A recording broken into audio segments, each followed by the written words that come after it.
अस्सलामुअलैकुम जी, क्या हाल चाल है। उम्मीद है कि आप सब लोग ठीक होंगे। मैं हूं तैयबा एहसन और आज का जो व्लॉग है वो बस खा खा के ही गुजरा है। ऑल अबाउट खाना पीना एंड खाना पीना, क्योंकि मैच था और मैच में हम लोग उधर बिज़ी रहे।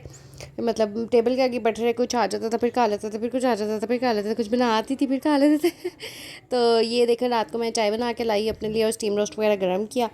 मैंने कहा कि ऐसा एक मूवी मंगवाई थी, मतलब कज़न को कहा था डाउनलोड करके दे दे, तो यहाँ ने डाउनलोड कर दी थी। तो फिर हमने ना देखी राजी मूवी। मुझे उसका गाना देख के पता चला कि यार ये नई मूवी तो नहीं है, कोई पुरानी मूवी है, लेकिन बहुत ही मज़े की मूवी थी, अच्छी थी। मैं ऐसा से यही कहती, मैंने कहा संजी ऐसा होता है, ऐसा होता है, वाकई ऐसा होता है, वाकई ऐसा होता है, वाकई हाँ ऐसा ही होता है, ये लोग ऐसे ही काम करते हैं और मतलब यही सब कुछ होता है। तो मैं कहती यार उस बंदी ने कैसे उनकी पूरी फैमिली को डिस्ट्रॉय कर दिया। और सिर्फ लेकिन काम सही है या गलत है या जो भी है, लेकिन मेरे ख्याल से जज्बा जो था ना अपने मुल्क को लेके, वो ऐसा ही होना चाहिए। मतलब फिर आपकी मोहब्बत, आपका सब कुछ, मतलब वो कुर्बान होता है अपने वतन के आगे और अपने उसके आगे।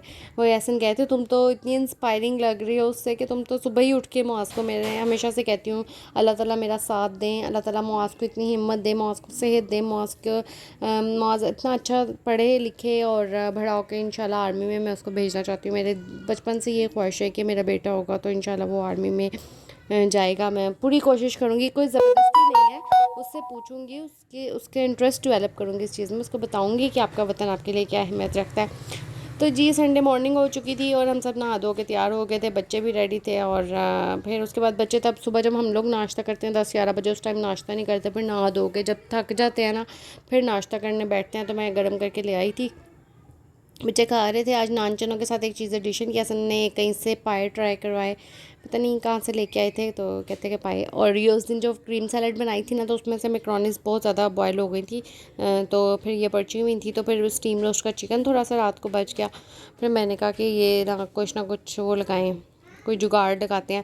वो देखें पीछे चाय और बिरयानी नज़र आ रही है आपको। मैं खाना बनाते हुए या तो कुछ ना कुछ चॉकलेट इवन फ्रीज़र में पड़ी होंगी ना, तो वो निकाल के खा रही होती हूँ, चाय पी रही होती हूँ, नहीं तो कोक पी रही होती हूँ। मतलब पता नहीं क्यों मुझे खाना बनाते हुए ना ये चीज़ हो रही होती है। और उसके बाद खाना बनाने के बाद मेरा खाना मैं खाना खा ही नहीं सकती। मतलब अगर इतना कोई डिफरेंस आ जाए कि रोटियां लेने जा रहे हैं, कुछ इस तरह हो जाए, मतलब घर के लिए खाना बनाना, तो और बात है। जब मेहमानों के लिए इतना ज़्यादा कुक करना पड़ जाए ना, तो फिर मेरा खाना खाना बहुत मुश्किल हो जाता है।